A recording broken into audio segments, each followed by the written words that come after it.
Union ব্যাংকের ব্যবস্থাপনা পরিচালক এবিএম মোকাম্মেল হক চৌধুরী দেশ থেকে পালানোর চেষ্টা করছেন বলে বিভিন্ন সূত্র থেকে জানা যায়। এই মোকাম্মেল স্বৈরাচার শেখ হাসিনা সরকারের স্বরাষ্ট্রমন্ত্রী আসাদুজ্জামান খান কামালের ব্যবসায়িক পার্টনার এবং দেশের আর্থিক খাতের লুটেরা এস আলমের টাকা পাচারের অন্যতম সহযোগী। ব্যাংকের শীর্ষ কর্মকর্তারা জানান, মোকাম্মেলকে গ্রেফতার করতে পারলে এস আলম এবং স্বরাষ্ট্রমন্ত্রীর টাকা পাচারের সকল তথ্য পাওয়া যাবে। ইউনিয়ন ব্যাংকের এমডি হলেও দেশ থেকে হাজার হাজার কোটি টাকা লুটপাট এবং পাচারের অন্যতম হোতা এই মোকাম্মেল চৌধুরী। মোকাম্মেল এস আলমের যত প্রতিষ্ঠান বা ব্যাংক রয়েছে সব ব্যাংক এবং প্রতিষ্ঠানের আর্থিক নিয়ন্ত্রণ হিসেবে কাজ করেছে। স্বরাষ্ট্রমন্ত্রীর ব্যবসায়িক পার্টনার হিসেবে ক্ষমতার অপব্যবহার করে বিভিন্ন ব্যক্তি প্রতিষ্ঠানকে হয়রানি করে বিপুল অর্থের মালিক হন। পলাতক ডিবি প্রধান হারুনুর রশিদকে দিয়ে বিভিন্ন ব্যবসায়ীকে হয়রানি ও গ্রেফতারেরও অভিযোগ রয়েছে মোকাম্মেলের বিরুদ্ধে। এস আলম গ্রুপের ৩০,০০০ কোটি টাকা, ৮০,০০০ কোটি টাকা বা ১,০০,০০০ কোটি টাকার ঋণ নেওয়ার বিষয়টি সাধারণ মানুষ এখন জানতে পারছে, কিন্তু সংশ্লিষ্ট ব্যাংক, বাংলাদেশ ব্যাংক, এমনকি অর্থ মন্ত্রণালয়েরও বিষয়টি আগে থেকেই জানা ছিল, কিন্তু সবাই চুপ থেকেছে, কেউ তার দায়িত্ব পালন করেনি।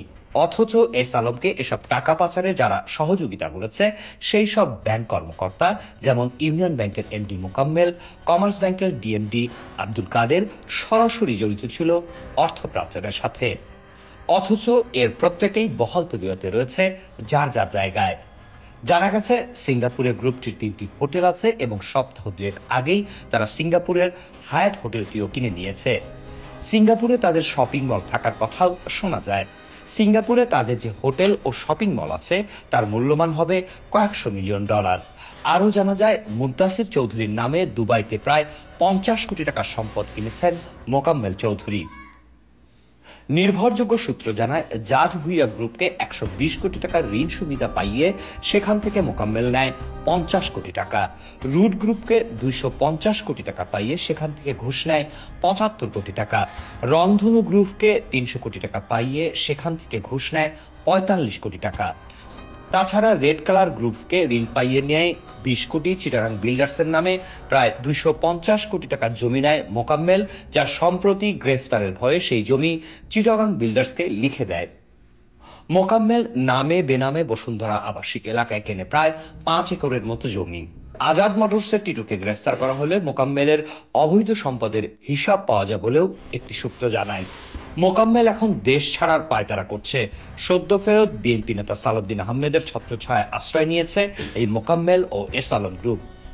স্বৈরাচারী আওয়ামী সরকারের সময় দেশের প্রায় ১.৫ লাখ কোটি টাকা পাচার করা এস আলমের আত্মীয় মোকাম্মেল এখন বিএনপির খোলসে বাঁচার পায়তারা করছে বলে জানা যায়। ইউনিয়ন ব্যাংকের পরিচালনা পর্ষদ ভেঙে দিলেও এখনো এমডি হিসেবে বহাল তবিয়তে আছে মোকাম্মেল, কারণ বর্তমান সরকারের দেয়া ইউনিয়ন ব্যাংকের নতুন চেয়ারম্যান মোহাম্মদ ফরিদ উদ্দিন আহমেদ একসময় এস আলমের ইসলামী ব্যাংকে কর্মরত ছিলেন বলে মোকাম্মেলকে সুবিধা পাইয়ে দিচ্ছে বলে জানা যায়। সর্বমহলে এখন একটাই দাবি, এস আলমের অর্থ পাচারের সহায়তাকারী, অবৈধ সম্পদ অর্জনের দায়ে অভিযুক্ত মোকাম্মেলকে দ্রুত আইনের আওতায় আনা।